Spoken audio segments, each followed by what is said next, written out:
camera was taken or recording. As you can see, this is the amount of money he was leaving, or it stole, or some of the money that was not spent.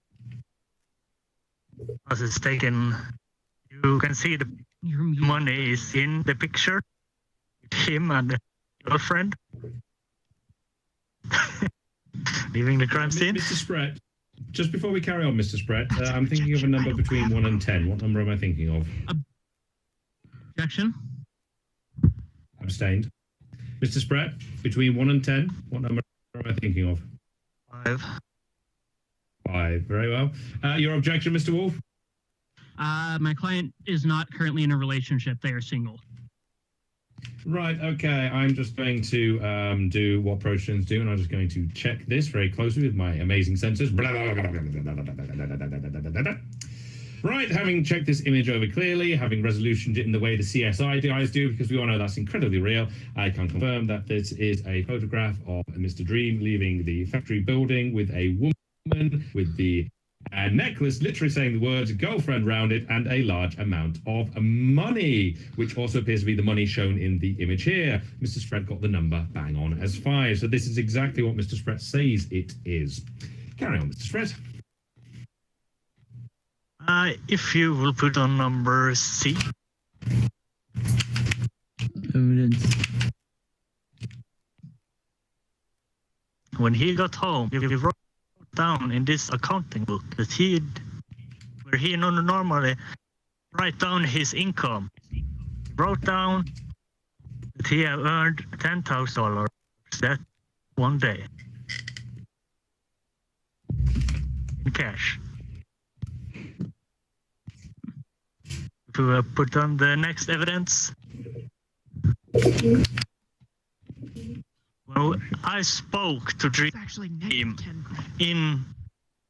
in the back room. He told me about he wanted money from the boss to buy pizzas, because he could only afford pizzas with cheese and pepperoni.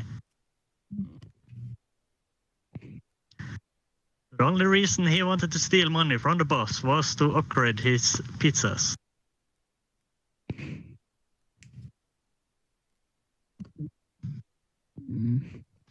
As he said himself.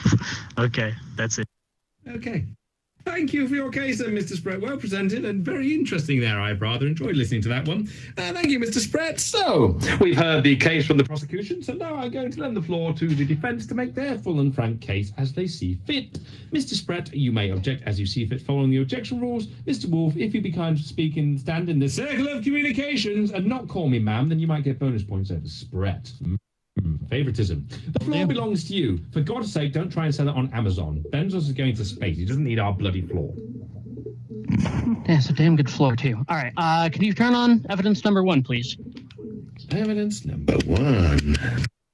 So this is a police report stating that the cause of death of the victim was through stabbing. However, as was previously stated, my client does not own a knife, at the very least not a knife of that length. The picture that was shown by the prosecution was of a short sword, even not a knife, which I do not believe my client would own at this time. And if you could turn on evidence number 2, please. So my client when I spoke to my client, they said that they had approached the factory with a large dildo, which is seen on screen. This was the same dildo that was later found in their vehicle that was assumedly used on the victim. While, yes, having a dildo of that size shoved up your ass is not pleasant, it would not be lethal and would not lead to any sort of stab wound. So, if you can move on to evidence number 3. Just before we do, Mr. Wolf, I'm going to ask for clarification on this one. Are you saying that the accused, Mr. Dream, shoved a dildo up the arse of the factory manager? Of the factory owner, yes. That is what they said they were going to intend to do. They were not going into there with the intent to murder or steal. Okay, thank you kindly for the clarification. I did need it. You want to do your next piece of evidence, yes? Yes, please. Lovely. Number 3.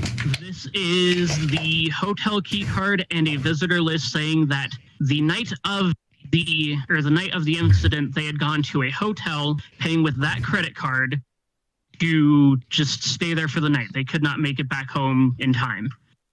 Which, how would they be able to write into the book that they gained $10,000 if they were not at the book that night to begin with? The dildo was a cum rag found within the hotel room that had DNA evidence linked to my defendant, confirming once and for all that they were not at their house at the night of the event. Mr. Wolf, heads or tails? I object. Heads. Okie dokie. Mr. Spratt, your objection? You said, I didn't really follow. You said them. Who are them? Sorry? You said he went to the hotel room, but with who? I didn't follow. He went to the hotel room alone. There was no one else with him. Mr. Wolf, you did mention multiple times them, as in there were 2 them. people. Pronouns. Well. Pronouns. Sorry. Pronouns. He. Oh, I see. Oh, You sure non-binary. not the girlfriend I was talking about. Well, I say them by default. It's more of he was alone. I should have been saying he, but when I'm just talking, I default to them. Yep. I understand. No, That is a slip. Mr. Spratt, for clarification, I said them is a pronoun for non-binary folk, them, they, and so forth. And by the sound of it, the default to that for general people. So I'm willing to accept that is just a slip of the tongue. I'm not going to tell you the result of that coin toss until you close your case, I'm afraid. But do carry on. Understood. But using the evidence that you can see, you can tell they were not in there with the intent to murder or steal. They had nothing else in their vehicle at the time other than the dildo that was found in the trunk.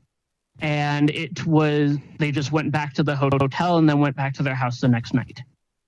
That is all. Okay, now before we move on to amendments, Mr. Wolf, I will just make you and the court aware that obviously this piece of evidence has been run through, evidence number 4, I'll keep it up actually, has been run through a DNA test for the court, and it has indicated that there was no DNA matter from the accused, Mr. Dream, on the cloth itself. Unfortunately, the coin toss came up against you, favor-wise, on that one. So that's just a piece of knowledge that you may want to take into amendments, which is actually what we're going to move into now, because I don't see any need to do any kind of witness questioning. I gave you the opportunity to ask the accused questions there, and we don't actually have another witness here, so that is the way it is. So we will now move on to amendments. Amendments are short and concise. What am I talking about? Amendments are amendments that you'd like to make to your case based on new evidence that you've learned, be that the result of luck-based draws or anything the other lawyer has said. We normally start with the prosecution on this one. So, Mr. Spratt, based on new evidence or information that you may have learned during this case, would you like to make any amendments to your court case as you have presented it? I just want to take a quick. Can you come closer, Dream? Can you raise your hand? Isn't that a knife on your chest? You're actually clearly carrying a knife. Mr. Dreamless, would you please approach the bar? That means come over here so I can see you.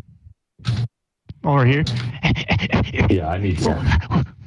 A little closer. Please lift your hands up. This is a rubber knife. This is my air. Lift your hands up. Lift your hand up.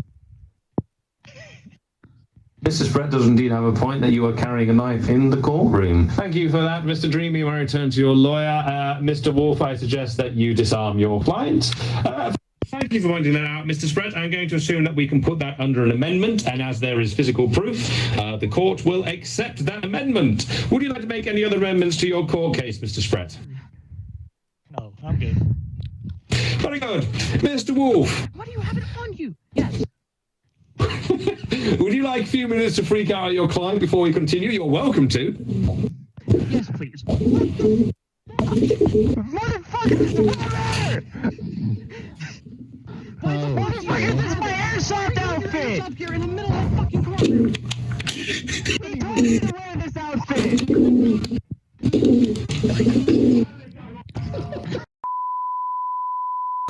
continue as thus. We act as if we did not hear any of that.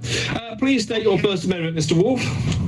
My First Amendment is that my client is currently in airsoft gear with a rubber knife and an airsoft AK-12.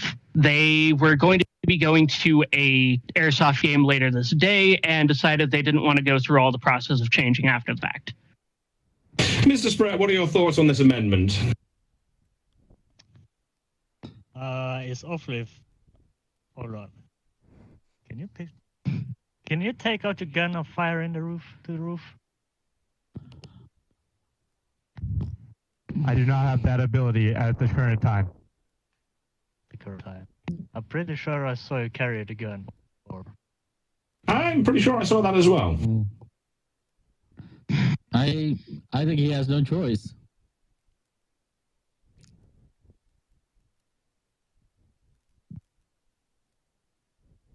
okay. Okay, this is noted. I'm going to ask a question before we accept or deny this amendment. I'm going to ask, Mr. Dream, if you knew that you were coming to court for serious charges like robbery and murder, why would you dress up for an airsoft game going on later on this afternoon? Because it's a pain in my asshole to fucking put this shit on at 110 degrees heat at the airsoft field.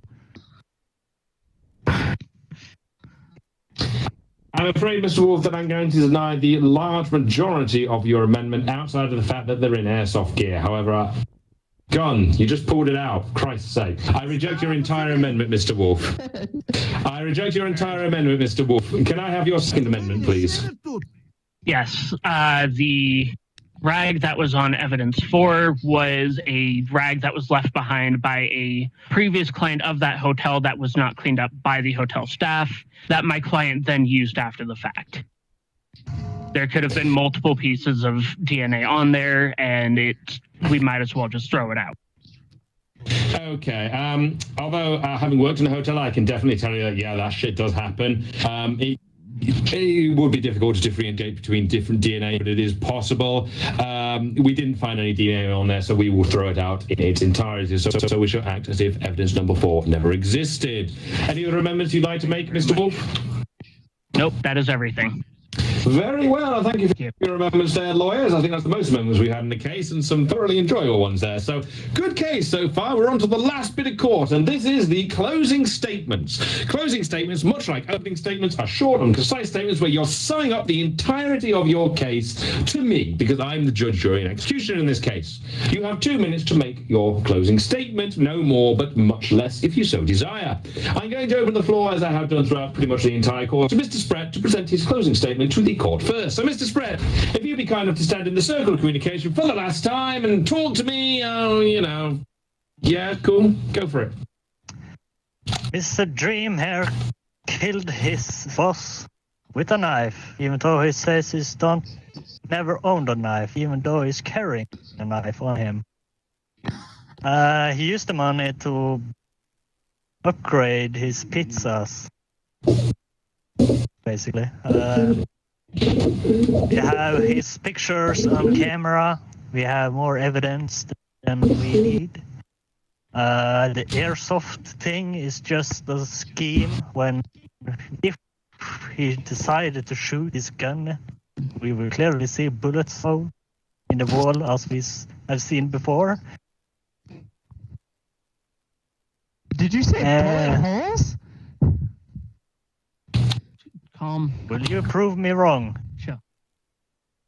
I'll prove you that there's no bullet holes in the wall. Mr. Dream, you are not allowed to make any statements during the closing statement here, but Say anything.